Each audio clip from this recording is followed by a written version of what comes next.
এই বিজন সুজন, তোরা সব খেতে বসে যা, আমি কিন্তু খাবার বাড়ছি।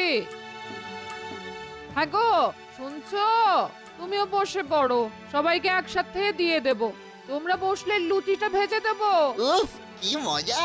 আজ গরম গরম লুচি আর মাংস খাবো ভেবেই না জিভে জল এসে যাচ্ছে। এই ভাই, চল চল তাড়াতাড়ি হাত দিয়ে নিয়ে খেতে বসে যাই, চল। আমাকে তো হাত দেওয়া হয়ে গেছে, তোমরা জলদি চলে এসো, আমি বসছি। দূর, ভাল লাগে না, আবার উঠে গিয়ে খেতে বসতে হবে। এই বিছানায় বসে যদি খেয়ে নেওয়া যেত তাহলে বেশ হতো। কিরে ভাই, এলি না? আরে বাবা, আসছি আসছি। এত আলসেমি করা ভালো নয় বিজন, বড় হলে তখন কিন্তু বিপদে পড়বে। ঠিক বলেছো, তা ওকে একটু বোঝাও দেখি। দিন দিন ওর কুঁড়েমি বেড়েই চলেছে, রোজ স্কুলে পর্যন্ত যেতে চায় না। সারা দিন বাড়িতে শুয়ে ঘুমোচ্ছে, আর ঘুম থেকে উঠে খাচ্ছে আবার ঘুমোচ্ছে। স্কুলে গিয়ে কি এমন হাতি ঘোড়া হবে? আমাদের তো আর কোনো অভাব নেই যে খেটে খেতে হবে। কি রে, এ আবার কি কথা? তোদের বাবা দিন রাত মাঠে গিয়ে চাষবাস করে, পরিশ্রম করে বলেই না আমাদের অভাব নেই। কাজ না করলে রোজগার করবে কি করে? তোমার দাদা সুজনকে দেখো, স্কুল থেকে এসে প্রায় দিনই আমার খাবার নিয়ে মাঠে যায়, আমাকে চাষের জন্য সাহায্য করে। আহা, বাবা মা দুজন তো এখনো ছোট, আর একটু বড় হলে ও ঠিক এসব বুঝে যাবে। এখন ওকে আগে খেতে দাও। দেখো না, দেখো ওর ঘুম পেয়ে গেছে। হ্যাঁ, তার বলতে। দাও মা দাও, আমাকে লুচি মাংস দাও, তাড়াতাড়ি তাড়াতাড়ি দাও তো, খেয়ে উঠে শুয়ে পড়ি।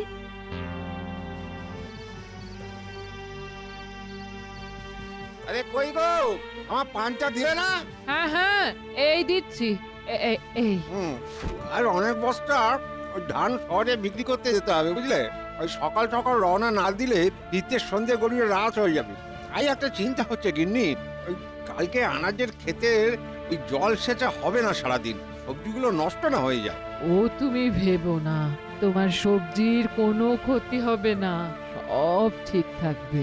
কিভাবে? তোমার বড় ছেলে আমাকে আগেই বলে রেখেছে, সে কাল সকালে তোমার সাথেই রুটি গুড় খেয়ে বেরিয়ে যাবে।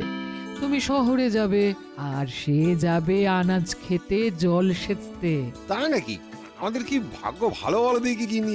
আমাদের ছেলে এই বয়সে কত সমঝদার হয়ে উঠেছে, বাবা মায়ের সুবিধা অসুবিধা বলার আগেই ঠিক বুঝে যাচ্ছে। সে ঠিক, সুজন আমাদের বড়ই ভালো ছেলে, তবে আমার চিন্তা ছোট ছেলেটাকে নিয়ে গো। কেন, সে আবার কি করলো? কিছু করলে তো হতোই, কিছু তো করতে চায় না, শুধু শুয়ে বসে আর বন্ধুদের সাথে খেলাধুলো করে দিন কাটায়, পড়াশোনাটা অবধি করে না। কি যে হবে কে জানে। অত ভেবো না গিন্নি, আর একটু বড় হলে নিশ্চয়ই শুধরে যাবে। গেলেই ভালো, আমরা তো আর চিরকাল থাকবো না। যাকে এখন ওই বাতিটা নিভিয়ে দাও তো, শুয়ে পড়ি।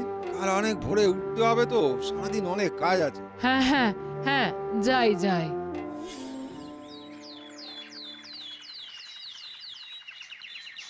তুমি আর একটা রুটি খেলে তো পারতে, সারাদিন কোথায় কি খাবে তার তো কোনো ঠিক নেই। আরে না গো গিন্নি, এমনিতে একটু দেরি হয়ে গেল, আর দেরি করা যাবে না, অনেকটা পথ। আমারও খাওয়া হয়ে গেছে মা, আমাকে তুমি একটু চিংড়ি আর গুড় দাও। আমিও বাবার সাথে বেরিয়ে যাই, রোদ চড়ে যাওয়ার আগে ক্ষেতের কাজ শুরু করতে হবে। হ্যাঁ বাবা দি, এই নাও, সময় মতো সব খেয়ে নিও। মা, আমি আসছি, বিজনকে ঘুম থেকে ডেকে দিও, না হলে ও স্কুলে যেতে দেরি হয়ে যাবে কিন্তু। দুকা দুকা দুকা দুকা, সাবধানে যেও। হ্যাঁ, সাবধানে যেও। আরে এই বিজন, ঘুম ভাঙলো তোর? বিজন,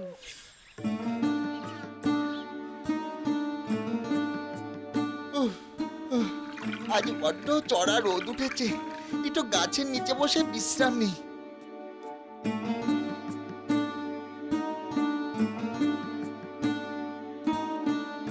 ভাই, এই ভাই, কি হয়েছে?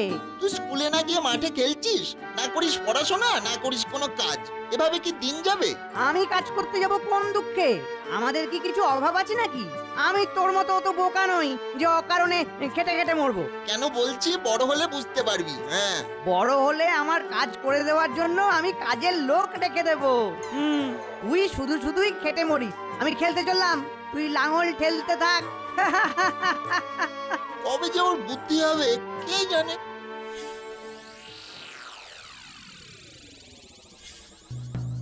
গ্রামের সমস্ত বিবাহযোগ্য ছেলের জন্য একটি আনন্দ সংবাদ। আমাদের জমিদার বাবুর বিশেষ ইচ্ছা তিনি তার একমাত্র কন্যা মণিমালার সাথে এই গ্রামেরই কোনো যোগ্য পাত্রের বিবাহ দেবেন, তবে তার একটি শর্ত আছে। ইচ্ছুক পাত্রেরা আগামীকাল সকালে জমিদার বাবুর দরবারে হাজির হবে।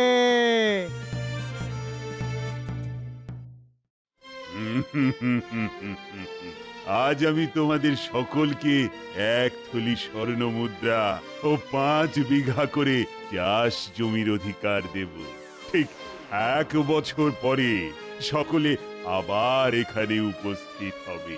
ওই জমি চাষ করে যে সর্বাধিক অর্থমূল্য ফেরত দিতে পারবে সেই হবে আমার জামাতা, আমার কন্যার স্বামী। জমিদার বাবু, হ্যাঁ জমিদার বাবু, নিশ্চয়ই। তবে আরো একটা শর্ত আছে, নির্দিষ্ট সময়ে যারা সমমূল্যের অর্থ ফেরত দিতে পারবে না, জরিমানা হিসাবে তাদের পরের 1 বছর এই জমিদার বাড়ির দাস হয়ে থাকতে হবে। জমিদার বাবু।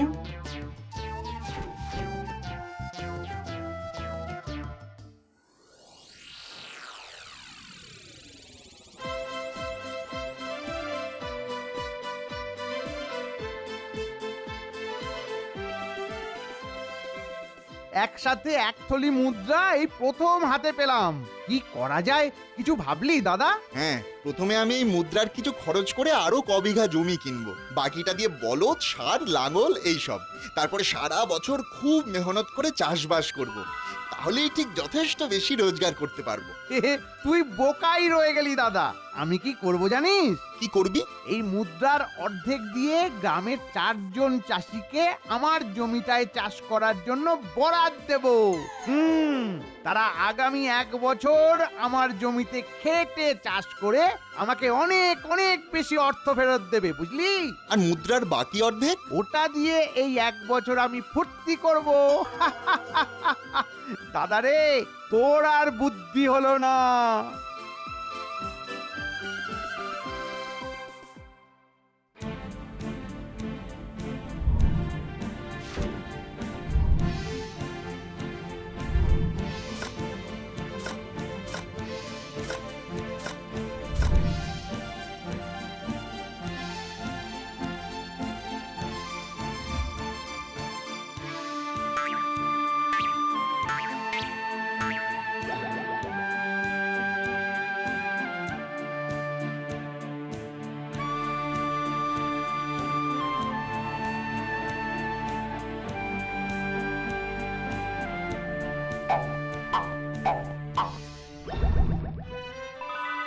অনেক পরিশ্রম করে এই অর্থ অর্জন করেছি, এর পুরস্কার নিশ্চয়ই আমি পাবো। তাই বুঝি? দাঁড়া দাঁড়া, আমি আগে আমার চাষিদের কাছ থেকে ঘুরে আসি, তারপর একসাথেই না হয় জমিদার বাড়ি যাব। বেশ, তো তাড়াতাড়ি আসিস ভাই। আর কি বলবো ভাই, জমিতে জল জমে সব গাছের গোড়া পচে গিয়ে এত লোকসান যে হলো যে কি বলবো। কি করেছে গাছে পোকা লাগলো কে জানে। সব ফসল নষ্ট হয়ে গেল, সব ফসল। পারলে কি আর তোমায় দিতাম না ভাই, এবছর হাটে আনাজ তেমন বিক্রি হয়নি, আমারই বরং দেনা হয়ে গেছে। হ্যাঁ, সে কি? হায় হায় হায় হায় হায়, আমি দাদার মতো যদি নিজে একটু পরিশ্রম করতাম তাহলে আজ আমাকে এই বিপদে পড়তে হতো না গো।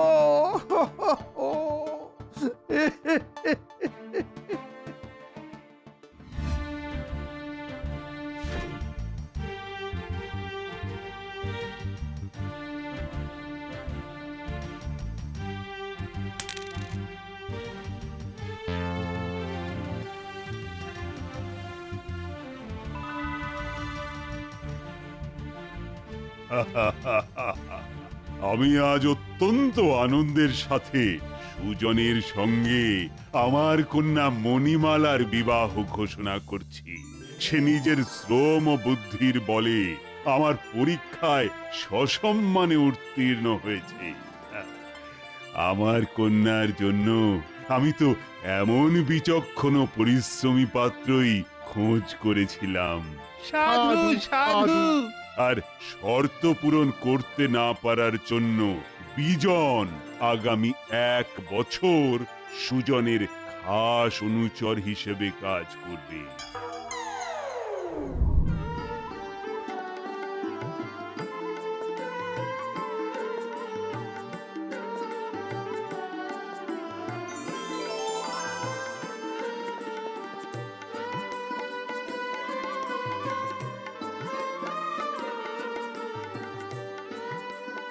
এই ছোটবেলায় তোমাকে বলেছিলাম যে শ্রমের কোনো বিকল্প নেই, তখন শুনলে আজ তোমার এই অবস্থা হতো না।